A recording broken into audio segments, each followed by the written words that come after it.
por favor, para que pongan atención. Abarca, Presente. Abundis, Presente. Arciniega.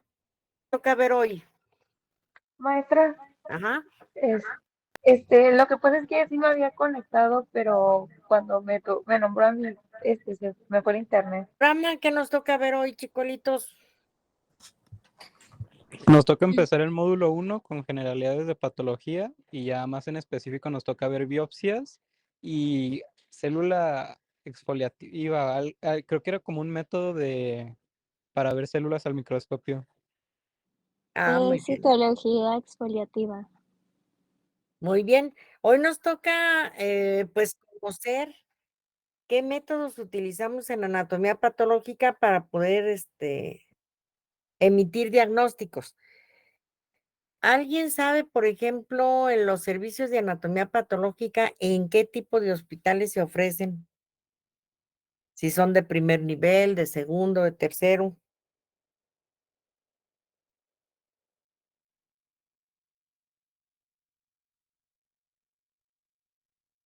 Tienen Son de Ajá, de tercer nivel. ¿Qué caracteriza esos hospitales, los que consideramos de tercer nivel? que ofrecen especialidades y subespecialidades. Efectivamente, hagan de cuenta que los hospitales se dividen de acuerdo a los servicios que ofrecen. Por lo tanto, un hospital de primer nivel es un centro de salud comunitario, en donde hay pocas especialidades, generalmente se cuenta con pediatría, con medicina general, obviamente, y en algunos casos algún urgenciólogo o inclusive algún cirujano, pero son los servicios más básicos, los hospitales de primer nivel, por lo tanto, les faltan muchas especialidades. Los de segundo nivel, por ejemplo, los hospitales que son familiares, las clínicas familiares del IMSS, del ISSSTE, esas ya cuentan con más especialidades, principalmente las básicas. ¿Cuáles serán? Ginecología y obstetricia. Gine y obste, ajá. ¿Cuál otra? Pediatría. Pediatría, otra más. Medicina interna. No, generalmente no hay medicina interna en un segundo nivel. Nutrición. Es nutrición, sí puede haber. Cirugía. Cirugía y ortopedia. Son las 4 especialidades básicas que generalmente en todos los hospitales de segundo nivel es mínimo que las tengan, pues puede haber otras más. Y ya un tercer nivel son hospitales de especialidades como centro médico o como los civiles, en donde ya se cuentan con todas las especialidades médicas y pues hay un servicio de atención al paciente mucho más extenso. Bueno, ¿por qué este rollillo? Porque anatomía patológica solo lo van a encontrar en hospitales de tercer nivel. Los laboratorios de anatomía no los van a encontrar ni en primero ni en segundo nivel. De hecho, todo lo que se extirpa en esos hospitales se debe de mandar a donde hay un servicio de anatomía patológica. Y otra, tienen que diferenciar porque a lo mejor a veces nos confundimos. ¿Serán diferentes los servicios de patología clínica que anatomía patológica, aparte del nombre?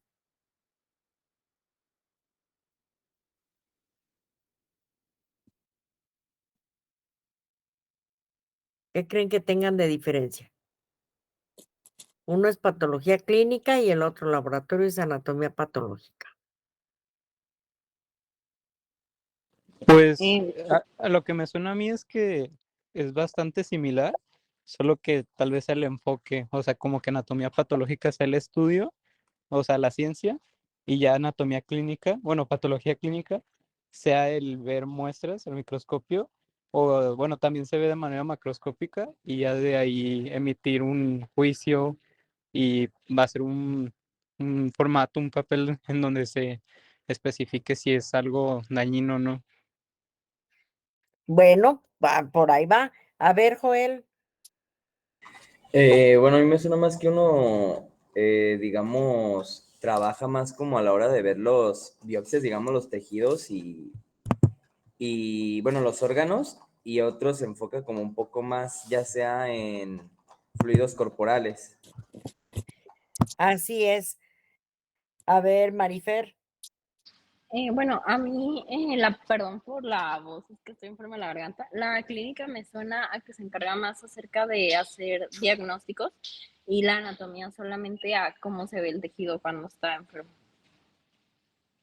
Bueno, es que en ambos se hacen diagnósticos, en ambos laboratorios, solo que patología clínica, como dijo su compañero Joel, está más enfocado en la recepción de líquidos corporales, de muestras de excremento, de muestras en donde se tienen que realizar cultivos y donde generalmente, claro que hay laboratoristas, hay químicos que se encargan de hacer diagnósticos en microscopio, pero por lo general allí, imagínense que le sacan una química sanguínea, una biometría hemática, las meten en máquinas que generalmente son las que les dan los niveles, por ejemplo, de glucosa que trae el paciente, o si trae, cuánto trae de hemoglobina, cuánto de plaquetas, ¿sí se entiende?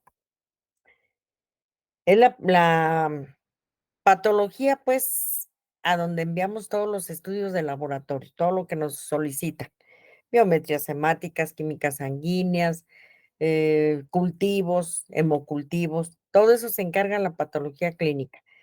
En cambio, la anatomía patológica, efectivamente, como mencionó su compañero, se encarga de también emitir diagnósticos, pero en base a tejidos o a piezas anatómicas que se extirpan en el quirófano y que se envían pues al laboratorio para observarlos. De hecho, también manejamos en anatomía patológica los líquidos corporales. Por ejemplo, cuando tienen pacientes con derrames pleurales, si le extirpan una buena cantidad de líquido al paciente, ese líquido lo remiten a anatomía patológica. ¿Por qué? Porque ahí lo procesamos de tal manera para que una vez que estamos viendo los frotis que se hacen de ese líquido o derrame pleural, pues podemos encontrar algún agente patógeno o podamos encontrar células malignas. Y bueno, esa es la finalidad. ¿Sí se entiende la diferencia? Sí. Ok. Bueno, ahorita sí ya nos vamos a enfocar en los estudios que realizamos en un laboratorio de anatomía patológica. Ya mencionaron por ahí las biopsias, que eso es parte de los estudios que nosotros analizamos. ¿Algún otro que hayan encontrado?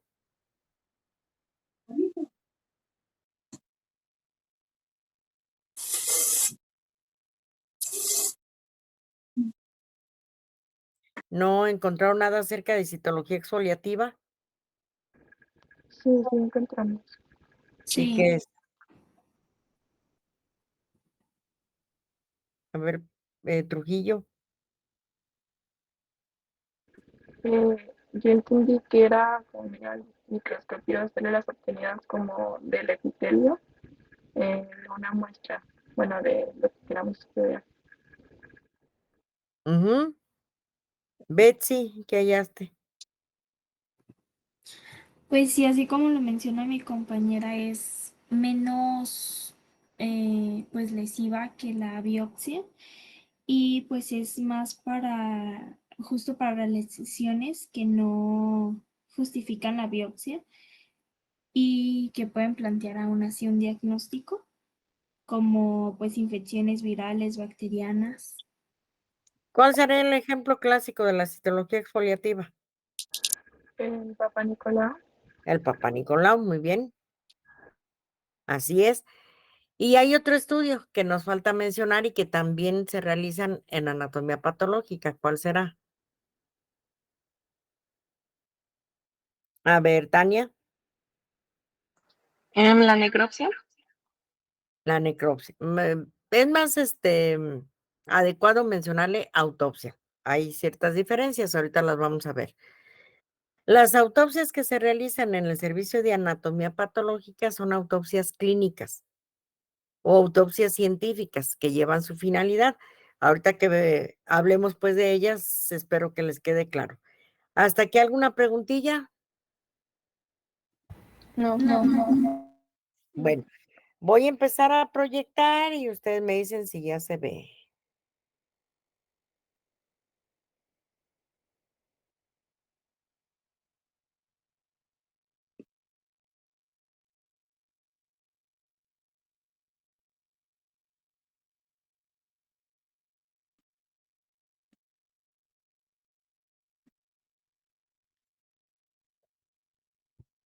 Sí se ve, doctora. ¿Sí se ve? Ok. Sí.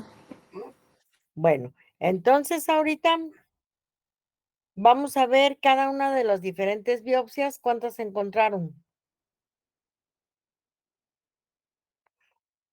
2. Ok, un montón.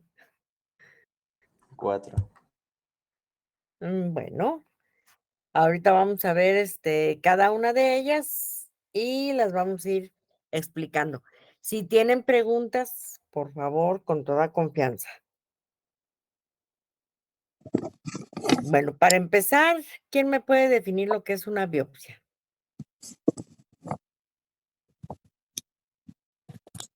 A ver, quien levantó la mano, cuando estoy proyectando no los puedo ver. Yo. Ajá, Yo encontré que es la extracción o extirpación de una pequeña porción de tejido para examinarla luego en el laboratorio. efectivamente. ¿Con qué finalidad? ¿Para qué quitamos tejido de un paciente? Supongo que para dar diagnóstico de su padecimiento. Efectivamente, para encontrar su enfermedad específica y pues poder iniciar un tratamiento. Muy bien. Vamos a enfocarnos ahorita en las biopsias, después hablamos de la citología y por último de las autopsias. Vean, esto que está aquí, ¿quién lo quiere leer? Es parte de una norma oficial mexicana que está hecha para los laboratorios de anatomía patológica. ¿Qué son las normas oficiales? ¿Para qué nos sirven?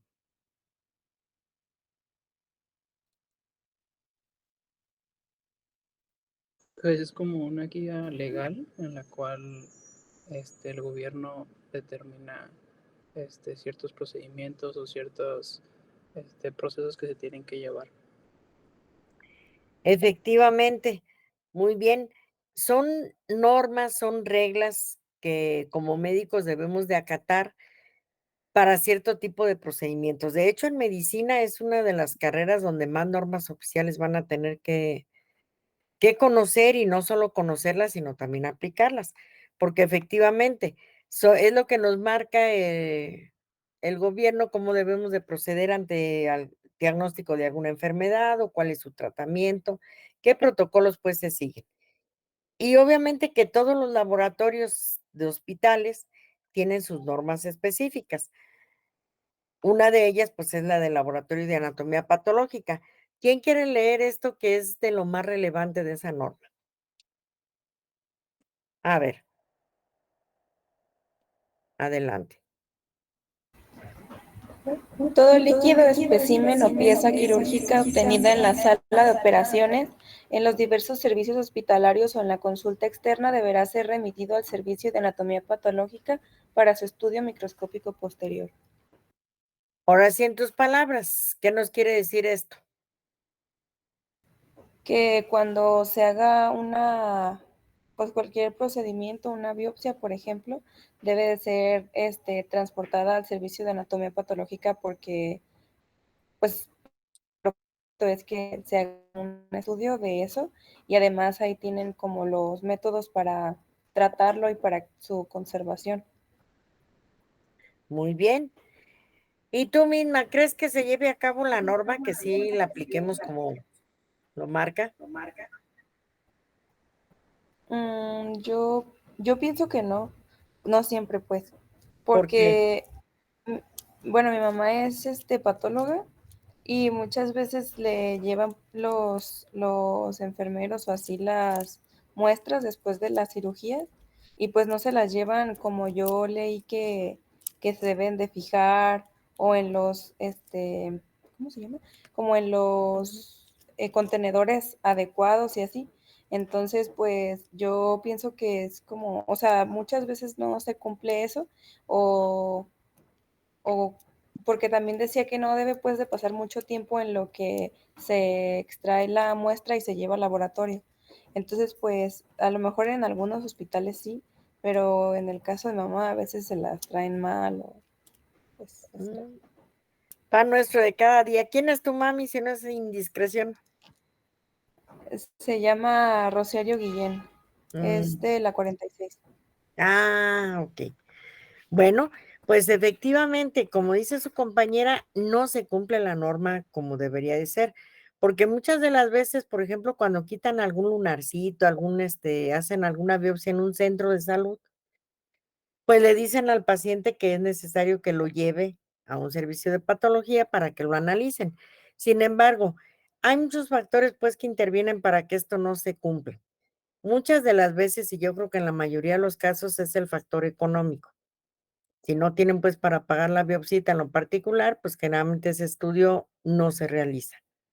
O a veces, como bien dice su compañera, dejan ahí las muestras sin la fijación adecuada, ya cuando los quieren llevar, pues ya está seco el tejido y tampoco es posible que se realice.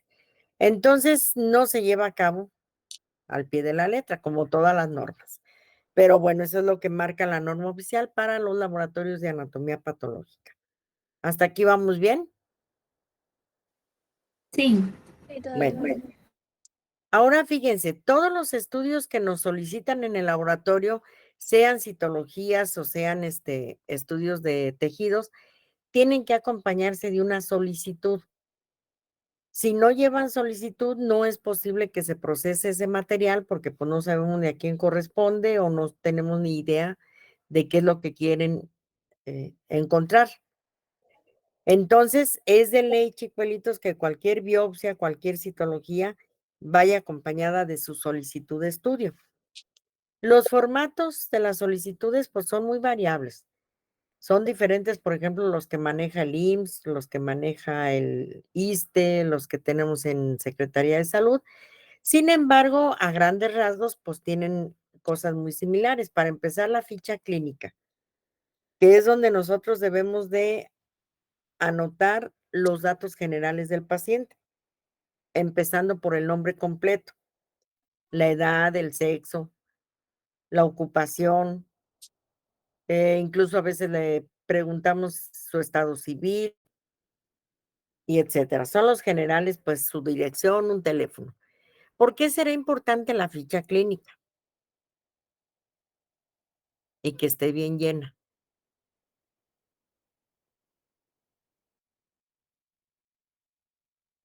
Porque para el patólogo es importante que haya como un preámbulo de, pues de lo que quieren encontrar en el paciente.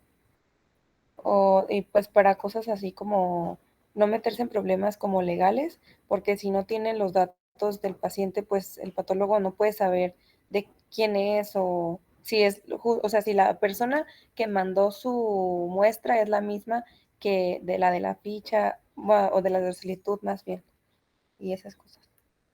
Efectivamente, pues es la comprobación de que ese estudio efectivamente corresponde a tal paciente. Entonces, por eso los datos son muy importantes. La edad es importante porque acuérdense que hay enfermedades por grupos etarios. Entonces, si ya conocemos qué edad tiene el paciente, como que ya vamos enfocando un poquito más lo que podemos encontrar en el estudio. El sexo de la misma manera, pues hay enfermedades que son características de los hombres o bien características de las mujeres. Entonces, por eso la importancia. Después de la ficha clínica, casi todas las solicitudes tienen un apartado donde los médicos deberían de anotarnos datos clínicos del paciente. Por ejemplo, cuándo inició con su padecimiento, cuánto tiempo de evolución tiene, qué localización tiene la lesión, porque todo eso, como les digo, nos ayuda mucho en los patólogos para poder ya ir pensando en determinados tipos de diagnósticos. Sin embargo, igual que con lo que hacemos con los especímenes, no siempre se llenan las solicitudes de forma adecuada. Cuando no están llenas adecuadamente, se les pide a las secretarias que por favor investiguen a quién corresponde. ¿No hay preguntillas? No, todo bien. Bueno. Pues ya dijeron muy bien la definición de lo que es una biopsia. Es extirpar un fragmento de tejido de una persona viva con la finalidad de que ésta se examine en el laboratorio para poder implementar un diagnóstico y que por lo tanto, pues el paciente ya reciba un tratamiento específico o adecuado. Esa es la finalidad de los estudios de biopsias, tener un diagnóstico certero para poder iniciar un tratamiento. Y hay un montón. ¿Encontraron algunas de estas?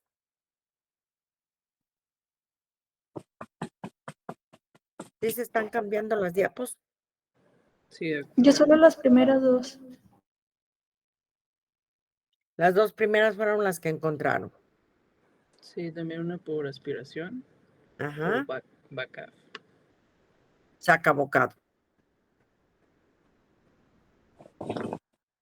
Bueno, no se preocupen, son un montón, pero si se fija, o bueno, ahorita vamos a ver cómo unas corresponden a otras, nada más que tienen diversos nombres. Si tienen alguna duda, me preguntan, por favor. Vamos a empezar con la biopsia incisional. Primero observen la imagen del paciente. Ubiquen la lesión. ¿Qué localización está abarcando esa lesión? Todo el cráneo. Todo el cuero cabelludo. ¿Dónde más? Parte de la oreja. En la oreja, ¿qué más?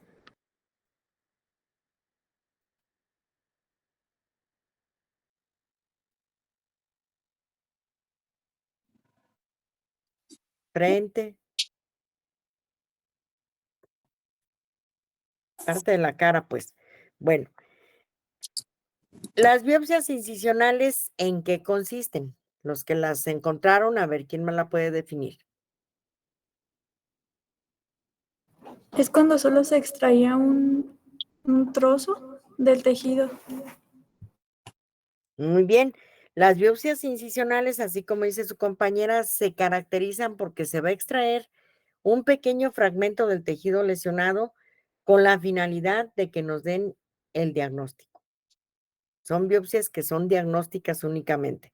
¿Por qué? Porque imagínense, no podemos quitarle la lesión completa al paciente. Solo queremos saber qué tiene. Entonces, eso caracteriza las biopsias incisionales, que nada más es un pequeño fragmentito del tejido lesionado. ¿Sí se entiende? Sí. Sí. Bueno. ¿Quién me define las excisionales? Es cuando se extrae una muestra, bueno, el tejido completo o ya sea una masa. Ajá.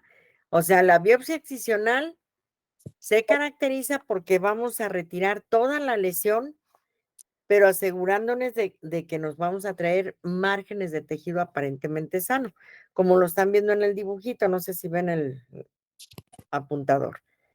Vean, aquí retiraron por completo la lesión que está de color verde, pero si se fijan, también se trajeron piel sana o aparentemente sana. Y por lo general estas biopsias también son profundas a la hora del corte. Estas biopsias tienen dos finalidades. Son diagnósticas, porque vamos a saber qué tipo de lesión tiene el paciente, pero también son terapéuticas. ¿Por qué? Porque extirpamos completamente la lesión. ¿Sí se entiende la diferencia entre la incisional y la excisional? Sí. Sí, Ok. Ahora fíjense, cuando al laboratorio nos llegan este tipo de biopsias excisionales, se tienen mucha utilidad en lo que es dermatología. Por lo general, una vez que ya describimos la lesión, dónde está, qué característica tiene, qué color, todo, quitamos el exceso de formol, hagan de cuenta que lo secamos ya sea con papel o con gasas, y en los bordes o en los límites quirúrgicos ponemos tinta china. Hagan de cuenta que volteamos la pieza hacia abajo, que la lesión quede en la tabla, pues, y todo lo que está arriba, que son los límites quirúrgicos, les ponemos tinta china y la dejamos secar y ya después hacemos los cortecitos. ¿Cuál será la finalidad de ponerle tinta china a los bordes quirúrgicos? Es para identificar los bordes, o sea, dónde acaba la lesión. Sobre todo eso, porque nosotros debemos de reportar en el estudio histopatológico si los bordes quirúrgicos, tanto laterales como profundos, están libres de lesión. Si no tienen lesión, el paciente quedó curado. Pero si, por ejemplo, en uno de los límites quirúrgicos, yo veo que quedó parte del tumorcito o hay células propias de la lesión, se lo tengo que reportar al clínico. ¿Qué pudiera suceder si así lo dejo, si no se lo reporto?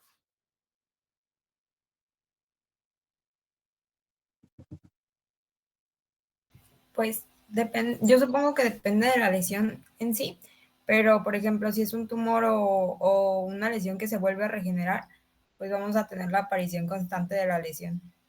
Efectivamente, a eso se le llama recidivar. Cuando las lesiones recidivan es porque fueron mal extirpadas o porque dejaron una parte de esa lesión en los límites quirúrgicos y pues volvió a crecer. Entonces, por eso la importancia de entintar, de observar muy bien que no haya lesión en los límites quirúrgicos laterales y profundos, y hay que reportarlo. Si no quedó lesión, que bueno, ya no se le tienen que hacer ninguna intervención al paciente. Si quedó lesión, obviamente que le tienen que volver o le tienen que hacer una excisión más profunda, ¿sale? ¿Preguntillas? No. Bueno. Otras de las biopsias más utilizadas y que tienen muchos, se pueden utilizar para varias lesiones, son las biopsias aspiración-punción o punción-aspiración, como ustedes quieran llamarlas. Hay dos diferentes tipos de biopsias por punción. Tenemos la que estamos viendo a la izquierda que se llama punción con aguja fina o biopsia aspiración con aguja fina, es lo mismo. En donde utilizamos, si se fijan, pues es una jeringa convencional de 20 mililitros con la aguja que trae la misma jeringa, no se requiere de algo especial. Con este tipo de biopsias nosotros podemos analizar tejidos que, por ejemplo, tienen cavidades quísticas. Por ejemplo, en la mama a veces salen quistecitos y tienen cierto contenido líquido. Bueno, pues ahí podemos hacer una aspiración con aguja fina. Otro de los órganos que es puncionado con esta técnica es la tiroides. Cuando los pacientes tienen, por ejemplo, algún bocio o tienen algún adenoma o alguna lesión que se tenga que puncionar para ver qué es lo que tiene el paciente, pues se utiliza la biopsia aspiración con aguja fina o para quistes ováricos, etcétera. ¿Sí se entiende? Ahí no se requiere pues de Sí. algún instrumento especial. Ahora, la otra variante de la punción aspiración, aquí sí se utiliza un instrumento que se llama aguja Trucut, que es el que están viendo acá a la derecha. Si se fijan, para poder hacer las biopsias con este instrumento, sí se necesita tener adiestramiento, no es nada más de que Dios me ilumine y le voy a picar la bola que trae, pues no. Requiere de adiestramiento y también requiere de estudios de imagen previos para que a la hora de hacer la punción, pues yo pueda hacerlo más certero a la hora de estar metiendo el truco. Ahora fíjense, hay grandes diferencias aparte del instrumento. Con la biopsia aspiración con aguja fina yo extraigo líquido generalmente. Con la biopsia aspiración con truco traigo tejido, solo que en forma cilíndrica, porque el tejido me lo voy a traer cuando aspiro por la agujita que tiene. Vean, esta es la de aguja fina, esta es la de truco. Entonces, en esta voy a obtener líquido, en esta voy a obtener tejido, solo que en forma cilíndrica. Y por ejemplo, las biopsias con truco tienen mucha utilidad o se aplican, se utilizan cuando quiero, cuando tengo alguna lesión en riñones, cuando tengo alguna lesión hepática, en mama, cuando hay lesiones en médula ósea o que sospecho de que el paciente pueda traer alguna leucemia, alguna aplasia medular, bueno, pues puncionamos el huesito con una aguja de truco.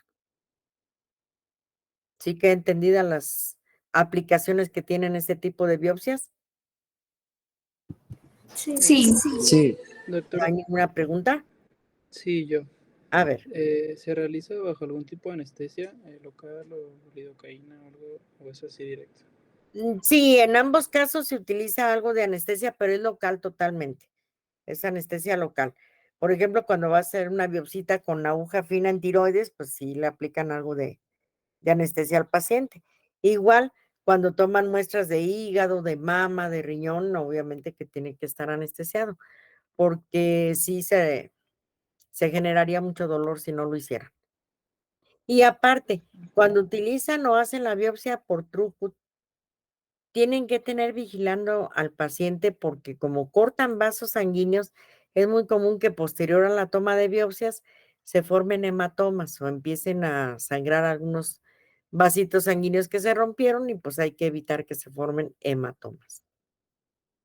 Y de hecho se tiene que tener al paciente en observación unas cuantas horas para ver que no haya ninguna complicación. ¿Preguntas? Gracias. Ujú. Doctora, Ajá. ¿influye en algo el tamaño de la lesión para, o sea, elegir la técnica o no influye en nada? Mira, por ejemplo, cuando utilizas el truco, generalmente son lesiones, como te digo, pueden ser de riñón, pueden ser de hígado, pueden ser de médula ósea, mama, de próstata también se funciona por medio de trucos. Lo que sí, para que el diagnóstico sea certero, sí se les pide a los clínicos o a los que van a hacer las biopsias que mínimo tomen entre 6 a 7 muestras de la lesión, o sea que la rastreen muy bien. Independientemente del tamaño que tenga el tumorcito o lo que quieren explorar, mínimo sí deben ser 6 biopsias para que sean representativas, pues, y diagnósticas. Si hacen menos, no se asegura que sea un diagnóstico certero porque pues, nos faltó ver tejido. Imagínense que la paciente tiene un nódulo en la mama de 10 centímetros. El que va a hacer la toma de biopsias, hagan de cuenta que tiene que tomar de diferentes áreas del tumor, no solo picar una sola área. ¿Por qué? Porque se tiene que rastrear. Y eso es lo que nos lleva a un diagnóstico mucho más específico. No sé si me doy a entender. Sí, ¿Sí? sí. Gracias. Ok. ¿Alguna otra pregunta?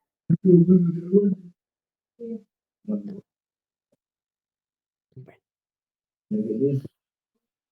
¿Alguien encontró las biopsias por sacabocado o punch? Sí, A ver, ¿cuál encontraste? ¿Y qué dice?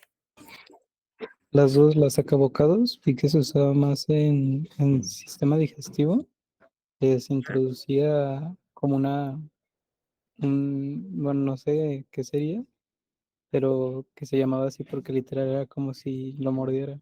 Y ya la de punch vi que se utiliza más en la piel y que ve, como dijo antes, que la biopsia puede funcionar como tratamiento. Entonces, pues, si hacen una biopsia con punch en un lunar muy chiquito, puede que lo extirpen por completo. Efectivamente, y pues es tanto terapéutica como diagnóstica. Bueno, ahí les va.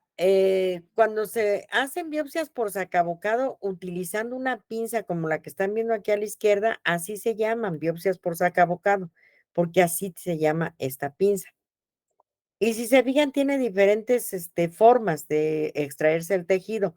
Lo más común es que se extraigan como esferitas, así como cuando saca nieve con una cucharilla especial y queda el agujerito, así nos quedan las lesiones después de que se toma una biopsia por sacabocado. Pero también pueden obtenerse óvalos o pueden obtenerse rectangulitos, etcétera. Pero nos van a dejar obviamente un huequito. La biopsia por sacabocado con pinzas se utiliza mucho en cuello uterino. Cuando las mujeres ya les detectaron que traen papiloma, pero la lesión es muy focal o no es una lesión extensa, pues se utilizan biopsias por sacabocado.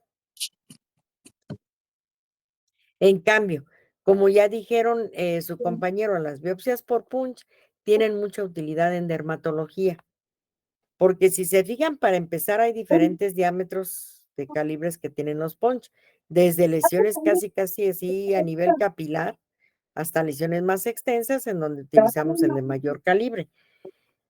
Efectivamente, con esto casi siempre se retiran lunares o se pueden retirar pequeños tumorcitos que aparecen, verruguitas, etcétera, ¿sí? Pero por lo general, esa es la utilidad. Vean en el cuello uterino, una biopsia por sacabocado. Una vez que hacen el pellizquito con la pinza, pues así queda el agujerito o el huequito.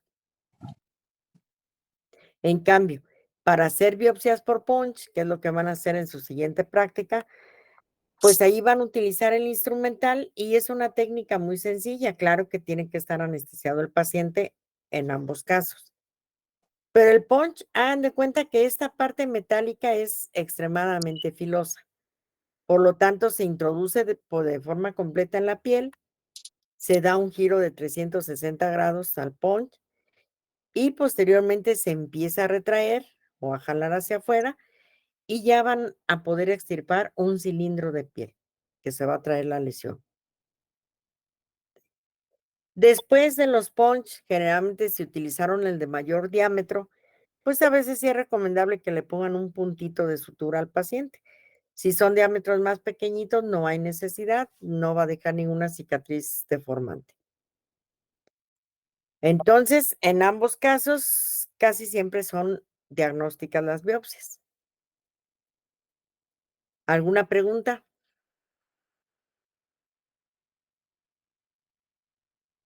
¿Todo bien? Todo bien. Ok.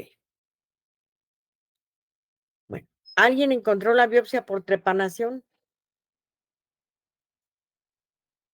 Doctora, en el chat le preguntaron que qué tanto de profundidad se extrae la biopsia con punch. Allí se tiene que meter todo. Haz de cuenta que es más o menos 1 centímetro lo que tiene de la parte metálica y se tiene que introducir todo. No sé si a eso se referían.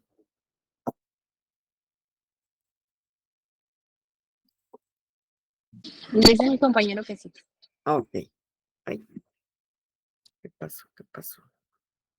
Bueno, ya quedó aquí. La biopsia por trepanación, ¿encontraron algo? Yo sí, consiste en hacer un orificio con un taladro. Se oye medio grotesco, ¿no? Sí. Le van a poner un taladro en el cráneo al pobre paciente. Efectivamente, miren, el trépano en sí, el trépano es un orificio que vamos a realizar en una parte ósea con la finalidad de extraer tejido. En sí, el trépano es el agujerito que tenemos que hacer. Y tiene mucha utilidad no solo en neurocirugía, como lo están viendo aquí. ¿Han oído hablar de los cisticercos? Sí, ¿Qué son?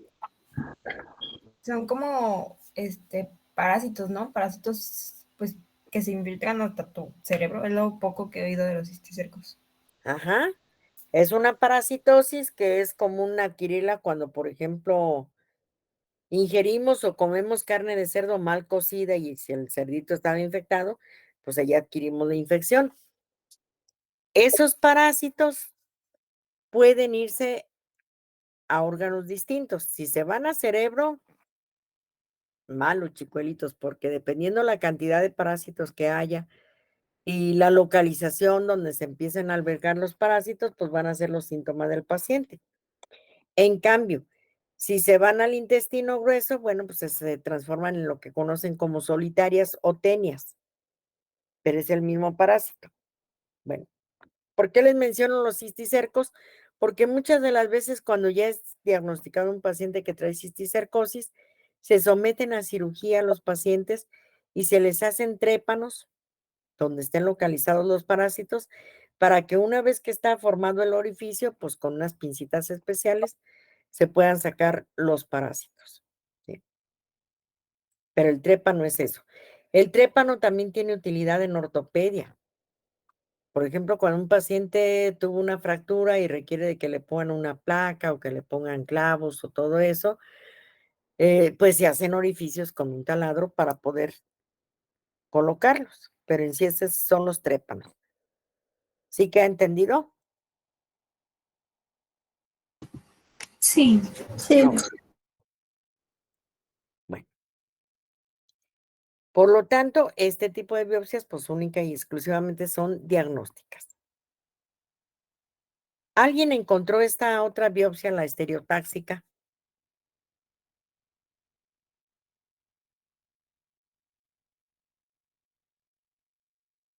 Bueno, aquí fíjense, son métodos que se utilizan mucho también en neurocirugía.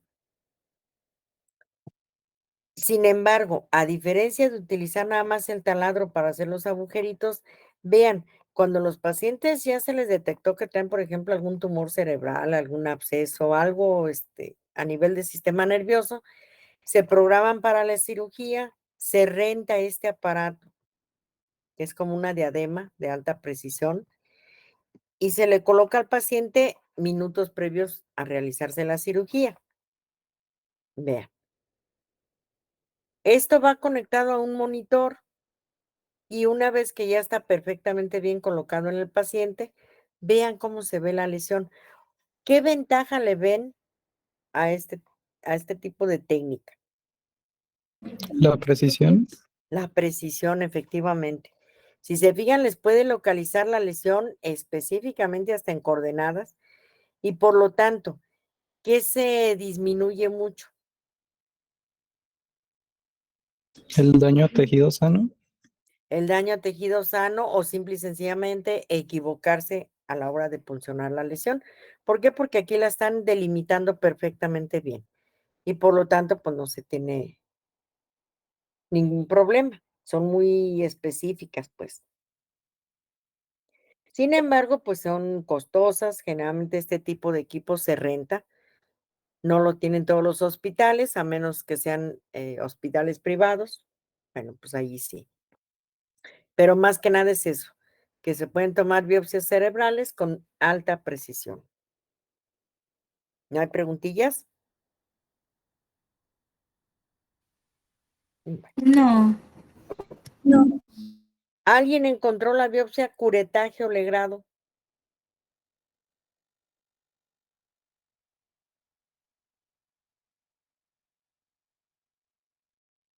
Sí, sí, se hacía con un instrumento que justo se llama cureta y era como un raspado, ¿no? Efectivamente, como lo están viendo aquí, se le llama curetaje o legrado porque la legra es este instrumento que están viendo aquí en el dibujo. Tiene dos partes en la porción distal, tiene dos partes diferentes. En uno de los lados, hagan de cuenta que es un instrumento liso y por el otro lado tiene una serie de muescas extremadamente filosas que son con las que nos traemos o raspamos literalmente el tejido que queremos extraer. Mucha utilidad en ginecología, por eso se llaman legrados los legrados, porque se utiliza una legra para hacer el raspado de la cavidad endometrial. Generalmente, ¿cuándo se hacen los legrados?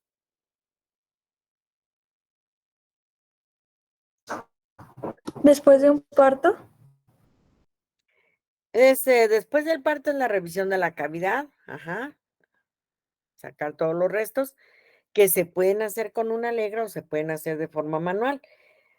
Pero generalmente cuando las mujeres tienen un aborto, que a lo mejor todavía no tenía muchas semanas de gestación la paciente y aborta al bebé, se tienen que someter después de que se expulsa el peque a un legrado las pacientes. ¿Por qué? Porque no deben de quedar restos de tejido endometrial dentro del útero, porque ese tejido, si se queda adherido, puede hacer que se perfore el mismo. Entonces, por eso se hace un raspadito o un legrado. ¿Sí? Igual, imagínense que les llega a la consulta una paciente que ya tiene 65 años y que su última menstruación fue a los 50. Y luego llega y les dice muy inocentemente, oiga, es que fíjese que volvió a bajar la regla. ¿Sí será otra vez menstruación si ya tiene 65 años?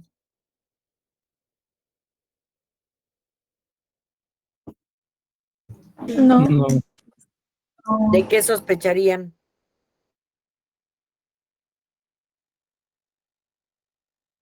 ¿O es normal que sangren a esa edad? sangrado uterino de la cervix.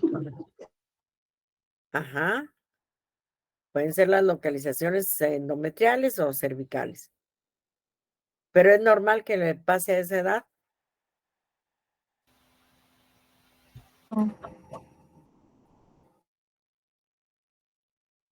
Pues no, chicuelitos.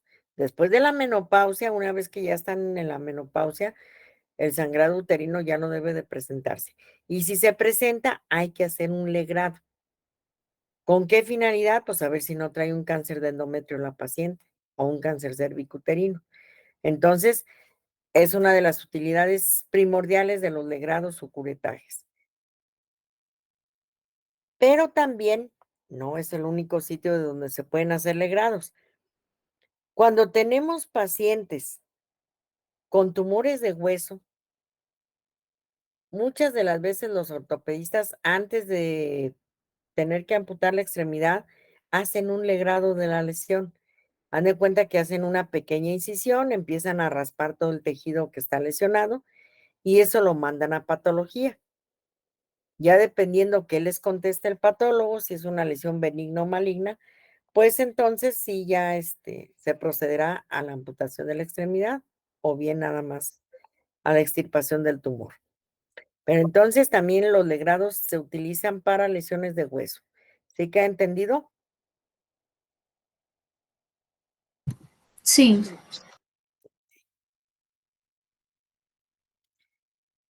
Alguien encontró la biopsia por raspado.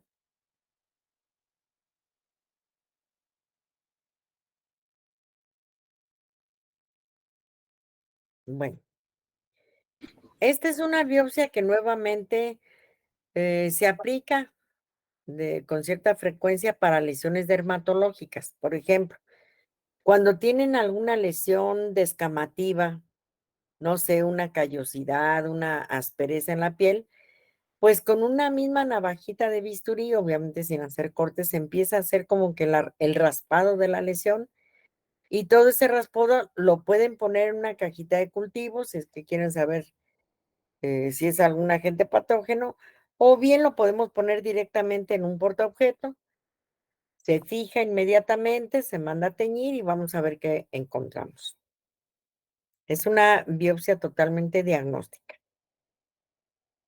O igual, tiene aplicación que se haga un raspado cuando tenemos lesiones ampollosas de la piel. Puede ser un herpes, puede ser un molusco contagioso como el que están viendo aquí en el peque, o una psoriasis como la que están viendo en la imagen de abajo. En todas estas se puede hacer una biopsita por raspado y bueno, pues ahí a veces encontramos, como le digo, microorganismos o encontramos el agente patógeno. ¿Preguntas? Sí, Ajá. doctora, cuando se hace, por ejemplo, con las lesiones de molusco contagioso que comentó, ¿no es posible como que causar daño, o sea, más daño en la lesión del paciente? Pues no, porque haz de cuenta, no le vas a raspar todas las lesiones que trae. Te vas a enfocar únicamente en una lesión, haces la puncioncita, casi siempre sale una especie de líquido de este tipo de lesiones y con eso tú vas a hacer tu frotis. En realidad es una combinación entre lo que es una biopsia y es un frotis, porque al final de cuentas, pues el extendido de las células que acabas de descamar es lo que vas a ver al microscopio. Ok, muchas gracias. Ujú. Bueno, ¿alguien encontró esta biopsia? Esta sí es muy común.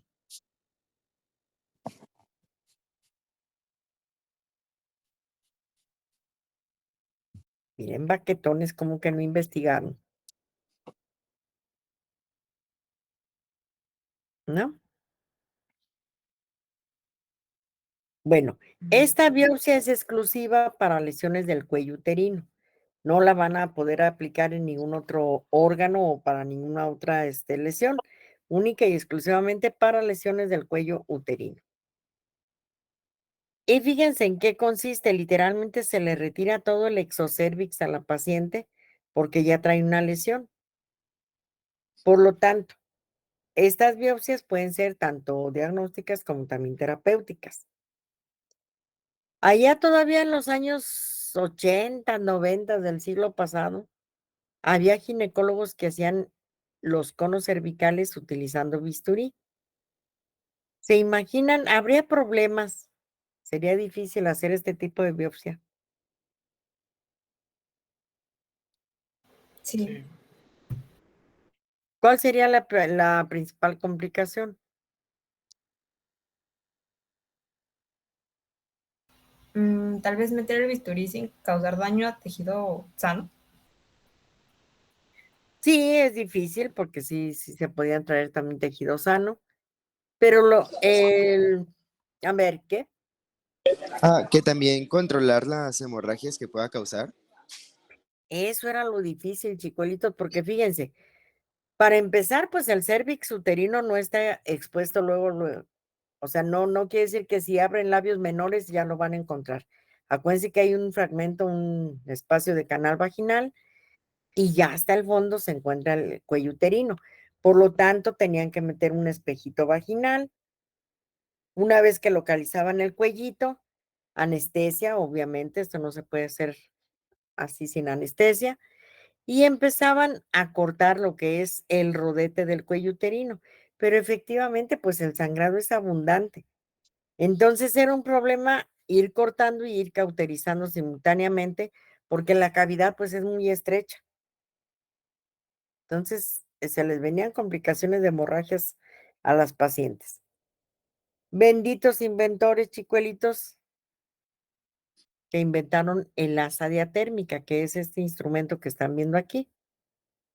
Tiene un mango y si se fijan en la porción superior tiene una media lunita que es un alambre, que una vez que se conecta a la electricidad, ese alambrito se vuelve incandescente, se pone de color rojo incandescente, y este es el que nos ayuda a ir cortando, pero simultáneamente va cauterizando. Por lo tanto, cuando utilizamos la asa diatérmica, casi las pacientes no sufren de sangrado. No tenemos que estar ligando vasitos sanguíneos, porque con el cauterio, pues ya quedaron sin sangrar. Aquí, si se fijan, ya se hizo el cono, ya está totalmente desprendido. Aquí ya lo están jalando con unas pincitas para extraerlo y así quedó el agujerito de la lesión. Pero se fijan que no hay sangrado. Si lo hubieran hecho con bisturí, pues aquí tendrían un laguito de sangre. ¿Preguntas? No. Ajá.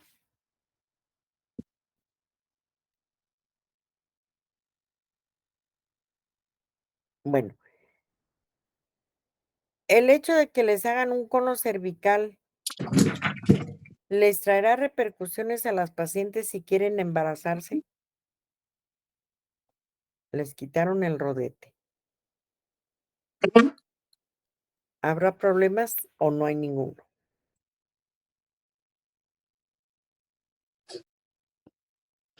Yo pensaría que sí hay problema.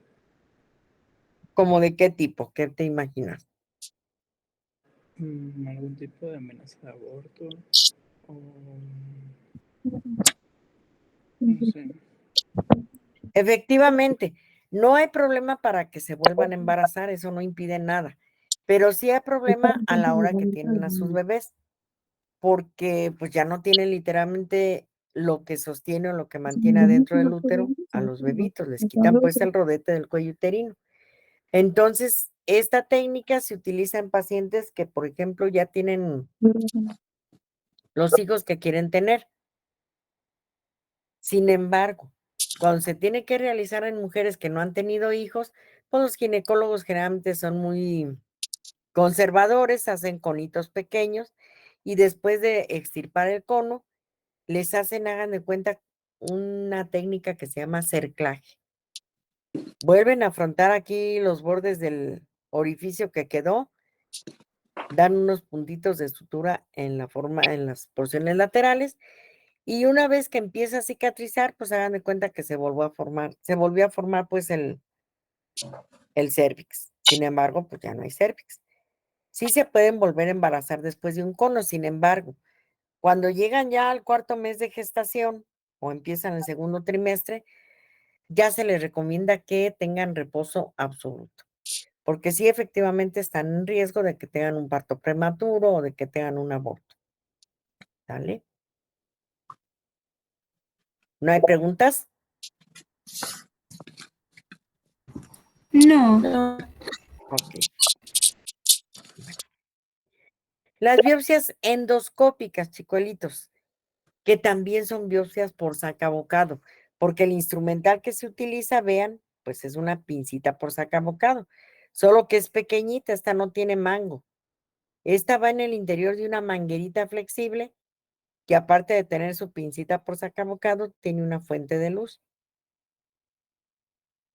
Los estudios de endoscopía, chicuelitos, se realizan con la finalidad de saber si el paciente trae una úlcera, si trae Helicobacter pylori, o bien si ya se sospecha de algún carcinoma. Bueno, pues ahí es donde se tienen que programar para endoscopía.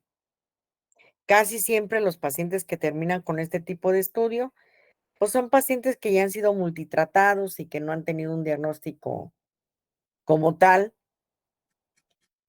y es por esto que se les manda a hacer la endoscopía. La técnica muchas veces requiere de sedación o de una anestesia general para los pacientes, pues para que el gastroenterólogo pueda trabajar adecuadamente. Introducen simultáneamente con la manguera una guía rígida que entra por cavidad oral, baja por esófago, llega al estómago y atraviesa hasta el duodeno. Esa manguerita flexible de color negro, como les digo, trae una fuente de luz en su extremo distal y las pincitas por sacabocado. Por lo tanto, ¿para qué sirve esto? Para que el endoscopista en un monitor esté viendo por dónde va pasando la manguera, y donde haya lesiones que él considere sospechosas o que se tienen que tomar muestras, pues de ahí toma muestras. Casi siempre que hacen endoscopías, aunque no haya lesión, toman muestras de esófago, de estómago, en diferentes porciones, y también de duodeno. Y nos las mandan por separados. Todas las biopsias de esófago en un frasquito, todas las biopsias de cavidad gástrica en otro y las biopsias duodenales en otro contenedor. Igual, cuando las lesiones son a nivel del colon o del recto sigmoides, pues es el mismo procedimiento, solo que la vía de entrada pues es rectal. Pero es lo mismo, es introducir la guía, la manguera flexible e ir recorriendo hasta donde llegue la manguera. Donde haya lesiones sospechosas, pues allí mismo vamos a tomar biopsias. ¿Alguna preguntilla? No, todo bien. No, ninguna. Entonces, estas son biopsias diagnósticas. ¿Hallaron la biopsia por expresión o masaje? No. Bueno, de hecho, esta biopsia por masaje es parte de la exploración de mama o de la autoexploración de mama, pero generalmente cuando se hace intencionadamente es porque la paciente trae el antecedente de que tiene secreción por el pezón y que no está asociada, por ejemplo, a algún traumatismo o a la lactancia convencional, y bueno, se quiere saber qué trae la paciente. Entonces se hace un masajito previo para, al finalizar, pues terminar con oprimiendo el pezón, y si hay secreción, pues tomar un frotis. Fíjense, son dos masajes diferentes. El primer masajito se tiene que dar de la porción externa, o sea, donde está el huequito axilar, haciéndolo en forma de espiral, de espiral, de espiral, hasta terminar en el pezón. Esa es la primera forma de masaje. La segunda forma del masaje, hagan de cuenta que con los pulgares de ambas manos, las pacientes van a hacer como, van a tratar de exprimir literalmente los conductos galactóforos para que una vez que se hace ese masajito, ahora sí, oprimimos el pezón y si hay salida de líquido, del tipo que sea, se le coloca un portaobjetos, se hace el barrido para que queden las células allí en el portaobjetos y se fija inmediatamente. Es un estudio tan sencillo y tan diagnóstico, es específico, que por ejemplo cuando las mujeres traen un cáncer de mama por atrás del pezón, allí vamos a encontrar células malignas en este tipo de biopsia. ¿Preguntas?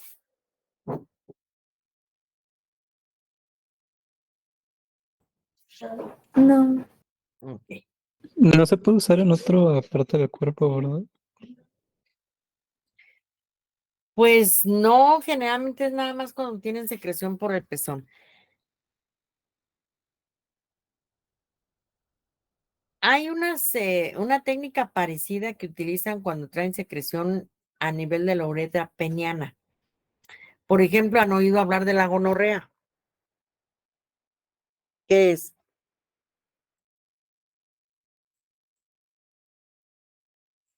Una enfermedad de transmisión sexual. Es una enfermedad de transmisión sexual que en la actualidad sigue vigente, sí. Hay muchos casos de gonorrea y que esta enfermedad tiene la característica de que cuando ya está avanzado el cuadro infeccioso, les produce salida de pus a los pacientes por la uretra peniana. Entonces, muchas de las veces, cuando tienen este hallazgo, pues se puede hacer algo similar. Han de cuenta que oprimen parte de la uretra y cuando sale la gotita de pus, se pega el portaobjeto, se hace el extendido, el frotis, y ya es lo que se ve al microscopio. ¿Vale? Pero generalmente es para la mama. ¿Preguntillas? ¿No? No. Vaya. ¿Alguien encontró esta? Esta es muy importante en el transoperatorio. Yo, A ver, sí, ¿en qué consiste? que es un estudio que se hace simultáneamente, o sea, mientras el cirujano está pues haciendo el procedimiento quirúrgico, dan al patólogo la muestra y tiene que usar una máquina que se llama, ay, microtomo, creo. Crióstato. Ajá. Criostato, sí. Y pues el patólogo lo hace para que el cirujano tome la decisión, porque como pues, no sé, todo el órgano, o así. Ajá. Dependiendo del diagnóstico del patólogo, pues ya el cirujano va a saber si le va a hacer una cirugía radical o una cirugía conservadora, etcétera. Bueno, la biopsia transoperatoria, chicuelitos, generalmente se tiene que programar. Y se programa para aquellos pacientes que, por ejemplo, ya han sido estudiados, ya los han estudiado, pero hasta la fecha, pues no tienen un diagnóstico así específico o certero. Entonces, por eso se tiene que programar. Hagan de cuenta que cuando va a haber un transoperatorio, el clínico le habla al patólogo y le dice, ¿sabes qué? El día fulanito de tal, te voy a mandar a las 10 de la mañana un transoperatorio para que no te vayas a salir. Y bueno, ya queda programada y el trans se va a llevar a cabo. Ojo con esto. Cuando van a hacer transoperatorios, efectivamente lo que dice su compañera es cierto. El paciente está abierto dentro del quirófano, está bajo anestesia, está en condiciones que le pueden hacer sufrir una infección y por lo tanto el estudio debe de contestarse en promedio, en teoría, entre 30 o 40 minutos después de que se inició el procedimiento. Una vez que ya le dan al preinterno o al interno la muestra de tejido, este es el que se encarga de llevarlo a patología para que lo procesen y se haga pues el estudio transoperatorio. Esto es bien importante cuando hay transoperatorios, la muestra de tejido que le entregan a la persona que lo va a llevar al laboratorio de pato, no le debe de poner formol. Aquí está contraindicado ponerle formol. Aquí lo único que hacen es que el fragmento de tejido lo colocan en medio de gasas que están humedecidas con solución salina y así se lo llevan a patología. ¿Por qué no le deben de poner formol? Porque entonces no se puede congelar el tejido y no podríamos hacer el estudio. Bueno, la media hora reglamentaria inicia desde que le entregan la muestra de tejido al interno y este lo lleva a patología. Cuando lo recibe el patólogo, lo describe, lo mide, lo observa para ver de dónde va a meter cortes representativos y una vez que elige los cortes, los va a meter en unas estructuras que se llaman platinas que están dentro del crióstato. Se les pone un gel que acelera la congelación del tejido y una vez que ya está congelado, aquí donde lo están viendo ponemos el bloque de hielo y empezamos a hacer los cortecitos.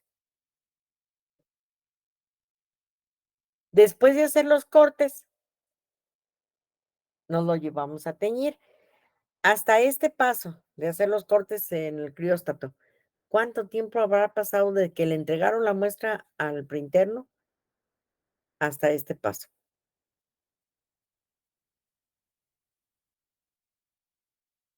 Poco tiempo, ¿no? ¿Cuánto le calculas? ¿10 minutos, 15, 20? Pues si corre unos 10 minutos, ¿no? No, aquí ya casi van 20 minutos de los 30 reglamentarios. Y todavía nos falta teñir el tejido, montarlo, ponerle su cubreobjetos y ahora sí que quede listo para verlo al microscopio. Ahí ya casi nos aventamos la media hora reglamentaria. Y mientras acá en el quirófano, pues vean cómo está el cirujano, cómo está el anestesiólogo y cómo está el primer ayudante. Y el paciente, pues, ¿qué les digo? Está abierto, está bajo anestesia. Y luego empieza a dar lata el anestesiólogo.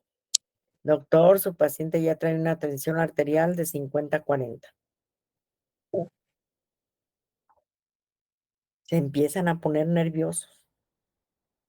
Entonces el cirujano le dice a la enfermera circulante, ¿sabes qué? Pues llámale a patología a ver si ya tienen algo, ya necesito cerrar al paciente. Y mientras en el laboratorio de pato, pues el pobre patólogo está sudando la gota gorda. Porque muchas de las veces no es tan fácil llegar a un diagnóstico.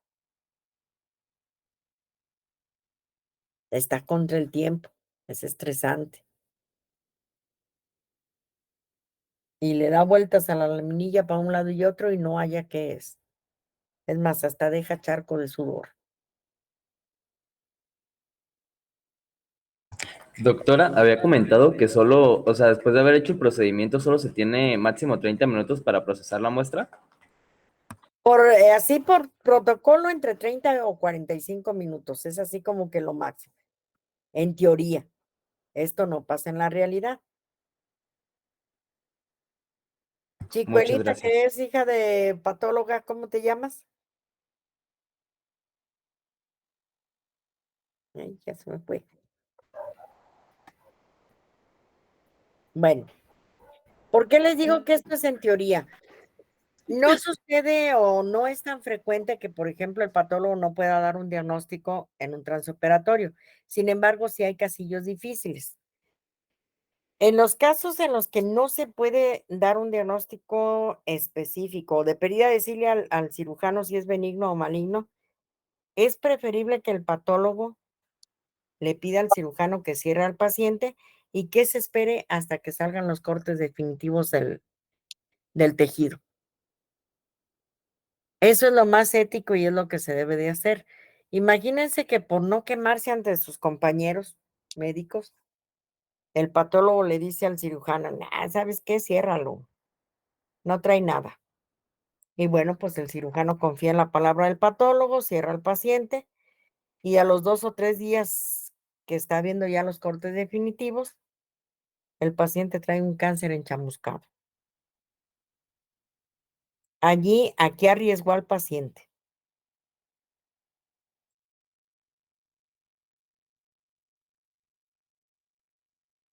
Un diagnóstico incorrecto. Dio un diagnóstico incorrecto. Pero ¿cuál es el mayor riesgo? ¿Qué le puede suceder al paciente por lo que le hiciera? La diseminación del tumor. La diseminación, pues si se rompieron vasos y los volvieron a cerrar, obviamente que las células malignas van a extenderse por vía hematógena y pueden dar metástasis de forma más rápida. O igual pongan la contraparte. El patólogo le dice, no, ¿sabes qué? Trae un cáncer, pero de esos enchamuscadotes. Quítale todo. Y el cirujano muy mansito, pues le hace una cirugía radical a la paciente. Le quita el útero, le quita los ovarios, le quita epiplones, parte de la vejiga, parte del colon, cadenas ganglionares, deja literalmente vacía la cavidad pélvica. Y a los 2 o 3 días que está viendo los cortes en el microscopio, pues era un tumor benigno. ¿Con qué calidad de vida va a permanecer esa paciente?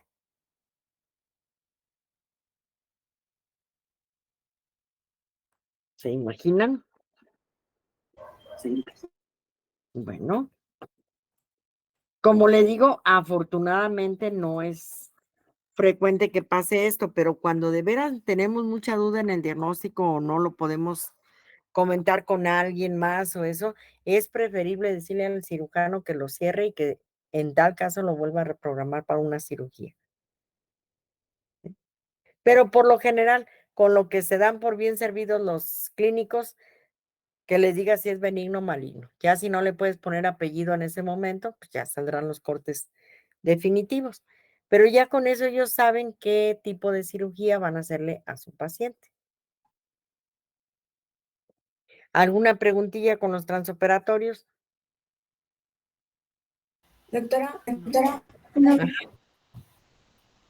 ya ve que comentó que había riesgos si es que el paciente tenía un cáncer pues muy invasivo y, o sea, y cuando un patólogo le dice que, pues, porque no, todavía no tiene el diagnóstico, le dice que cierre al paciente, es el mismo riesgo, pero ya no se, o sea, no se toma como una negligencia o algo que hizo mal el patólogo.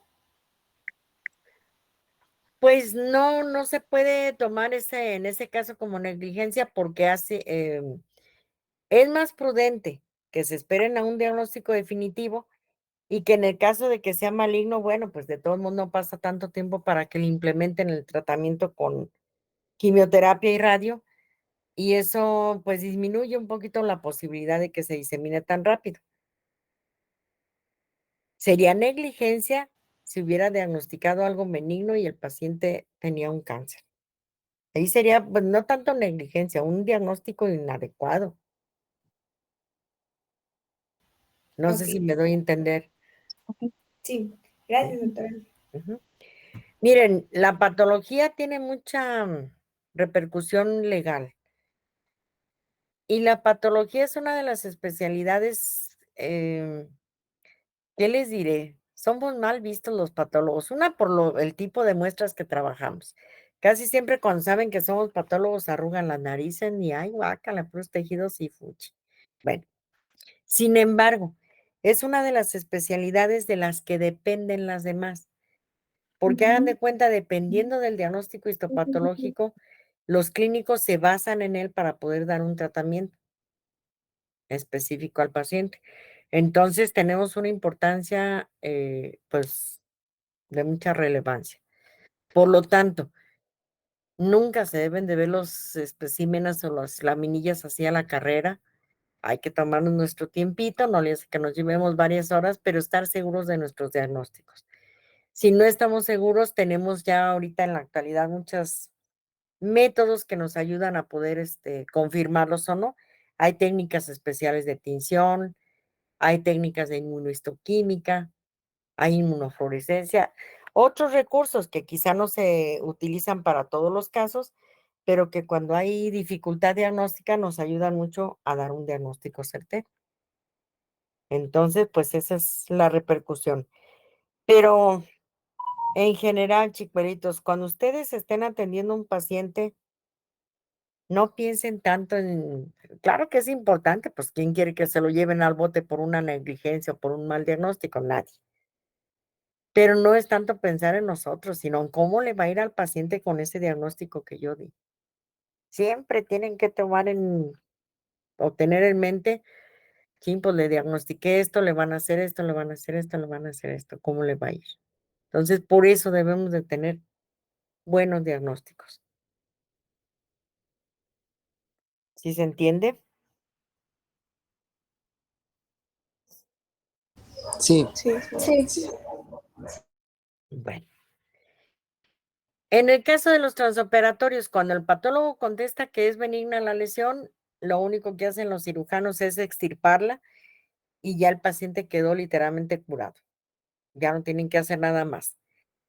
En el caso de que hayan diagnosticado un tumor maligno, por ejemplo, en este caso era un cáncer de ovario, lo que están viendo aquí, después de que extirpan la lesión tumoral y que hacen una cirugía radical, radical es como ya les platiqué, vacían literalmente la cavidad pélvica. Quitan útero, quitan anexos, quitan un montón de órganos, sobre todo si ya están infiltrados por la lesión. Y después de esto, introducen una cantidad de solución salina dentro de la cavidad que quedó vacía, la dejan un pequeño tiempo y posteriormente la aspiran. A eso se le llama irrigación de cavidades.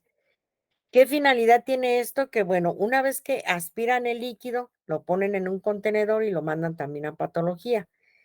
¿Para qué? Para que lo analice el patólogo. Con ese líquido van a hacer frotis o citologías exfoliativas. Y si en las citologías encuentran que hay presencia de células malignas, pues el pronóstico para el paciente ya es muy desfavorable, ¿sí? Quiere decir que ya estaba diseminado a la mayor parte de la cavidad pélvica. Y bueno, pues eso se hace en los transoperatorios. ¿Alguna preguntilla? Ninguna. ¿No?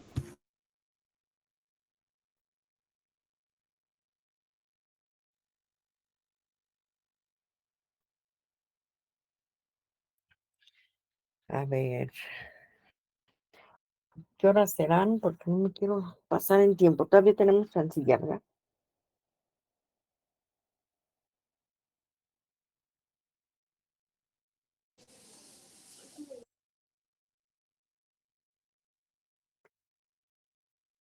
Ah, sí. Bueno, ¿qué otras piezas nos llegan al laboratorio de patología? No nada más las biopsitas. Todo lo que extirpan en quirófano, los cirujanos, nos lo mandan a patología. Traten de identificar órganos. ¿Qué será esto? Vesícula. La vesícula, Útero. Útero. es un útero, Apéndice. un apéndice Apéndice. fecal. Estos son ganglios linfáticos. ¿Qué será esto? ¿Colon? Es colon, ajá. Pueden llegar también segmentos de intestino delgado. ¿Este órgano de qué le ven cara?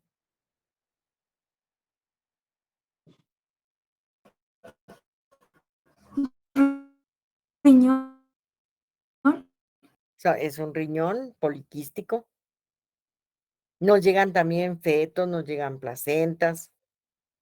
Nos pueden llegar también amputaciones, ya sea por enfermedad, como los pies diabéticos tan comunes, o bien amputaciones traumáticas.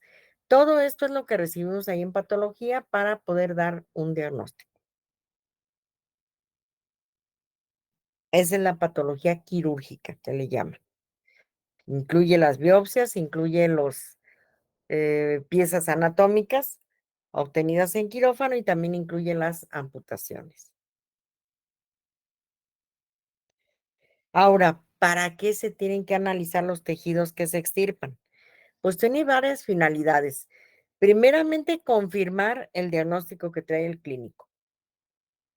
Sin embargo, no en todos los casos se confirma el diagnóstico. Hay veces que, por ejemplo, le ponen en la solicitud, ¿sabes qué? Te mando una biopsia de ganglio linfático porque pienso que el paciente trae una tuberculosis. Y ya que se analiza el ganglio linfático y que se ve que no es tuberculosis lo que tiene, el paciente trae un linfoma o un cáncer de ganglio linfático. Entonces también sirve para modificar diagnósticos. Nos sirve también para establecer diagnósticos definitivos. Pues si ya sé qué es lo que trae el paciente, pues ya les voy a establecer un tratamiento específico para la enfermedad que está desarrollando. Les sirve para normar las conductas terapéuticas y obviamente también sirve como material de apoyo. Si ustedes quisieran hacer en algún momento protocolo de investigación, pues con los resultados histopatológicos ustedes pueden hacer estudios sencillos o protocolos sencillos, por ejemplo. ¿Quieren saber cuántos cánceres ductales de mama hubo de la década del 90 al 2000? Bueno, pues se echa mano de los archivos o de los resultados de los diagnósticos y con eso tienen un buen material para hacer protocolos. Entonces tiene todas estas utilidades el enviar las piezas anatómicas al laboratorio de Pato. Ahora fíjense, los patólogos podemos dar diagnósticos o tenemos categorías diagnósticas dependiendo qué es lo que vimos en el reporte o en las laminillas. Hay 5 categorías diagnósticas. Tenemos la concluyente, la compatible, la sugestiva, tenemos la inespecífica y también tenemos la inadecuada. O sea, así es como podemos reportar los estudios histopatológicos. Cuando el estudio fue concluyente, quiere decir que no hay lugar a dudas.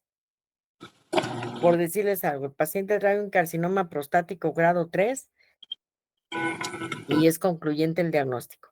Por lo tanto, aquí ya no tienen problemas los clínicos en implementar el tratamiento. Pues ya saben que lo van a someter a cirugía.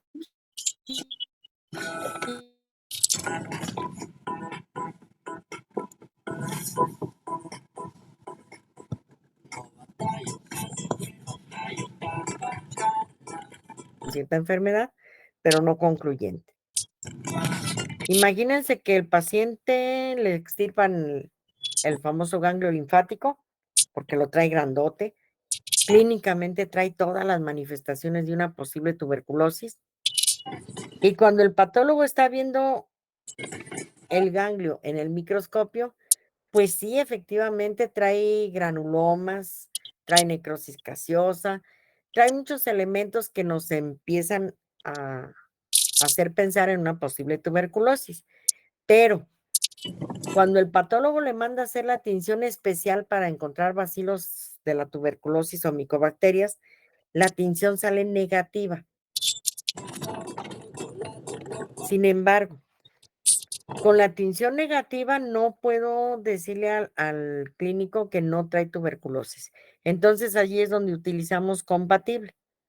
Podemos redactar que el paciente, los hallazgos histopatológicos del ganglio linfático son compatibles con una tuberculosis activa, pero no concluyentes porque la tinción para bacilos ácido alcohol resistentes pues salió negativa.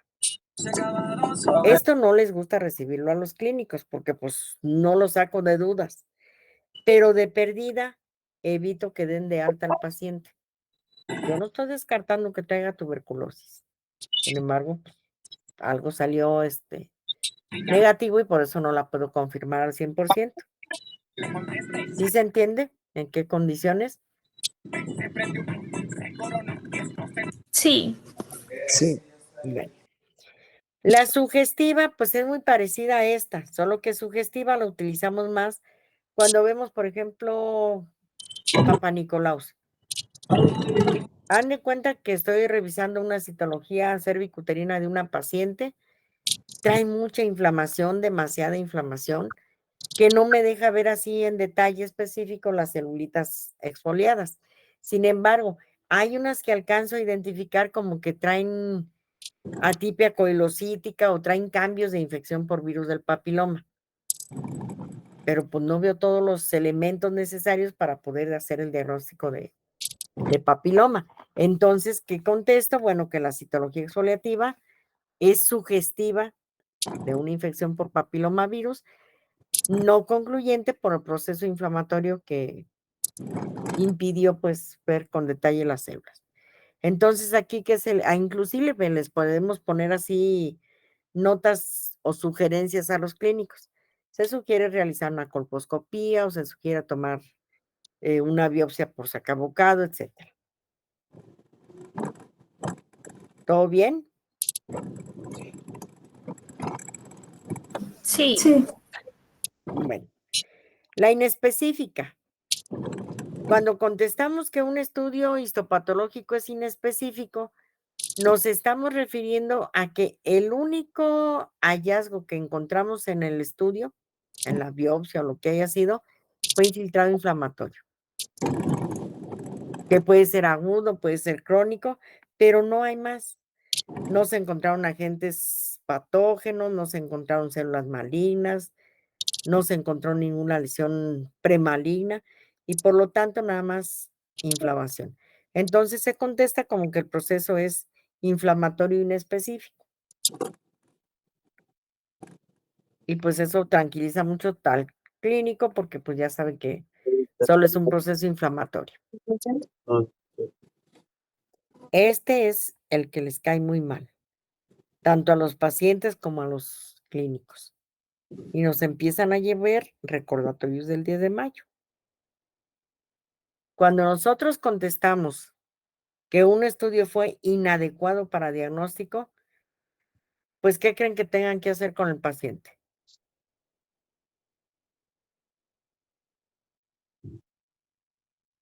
Volver a tomarle una muestra. Pues se tiene que volver a tomar la muestra. ¿Por qué? Porque este salió inadecuado.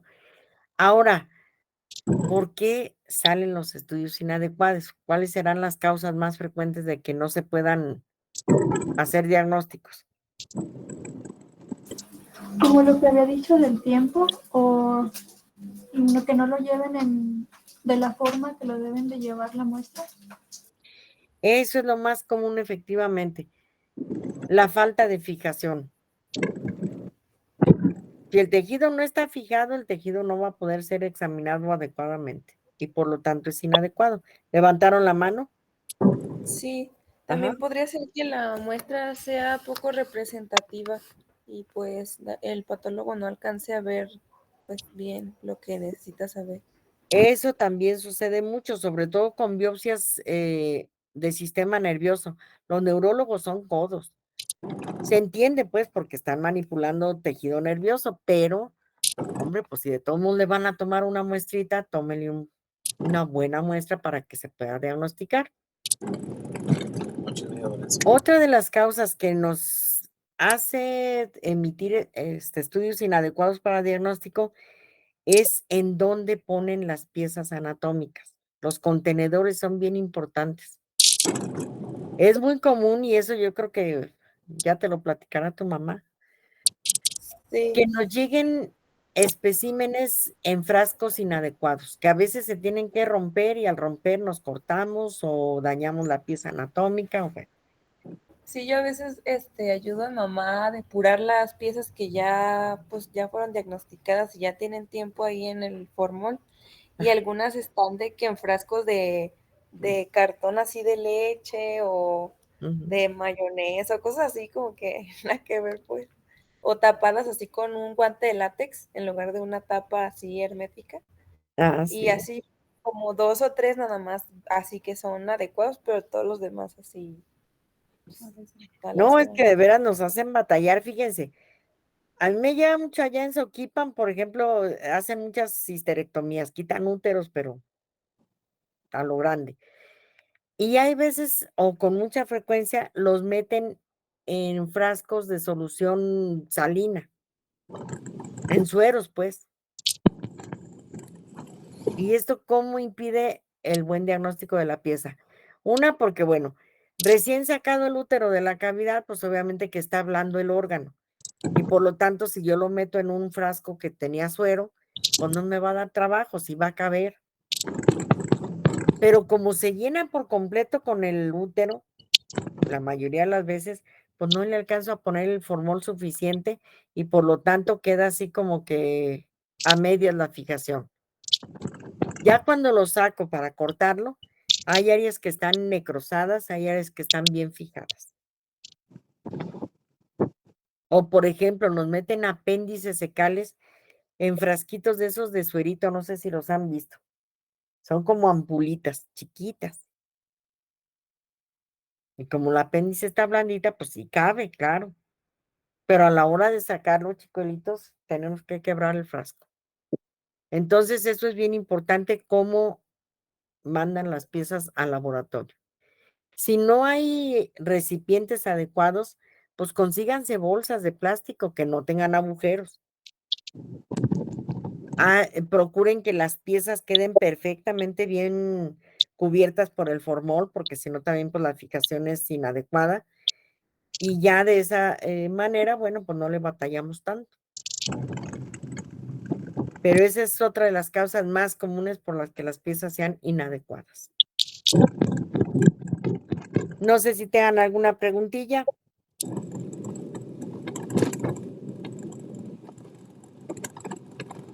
No, doctor. ¿Todo bien? Sí. Entonces van a entrar. Bueno. Sí. Miren, para mañana vamos a ver juntos los dos temas. Uno ya estaba programado, que eran las autopsias, y hablamos de la citología exfoliativa. No es nada del otro mundo, pero vemos los dos temas mañana. ¿Les parece? Sí. Bueno. ¿Algún comentario, algo que quieran referir? De los que llegaron tarde.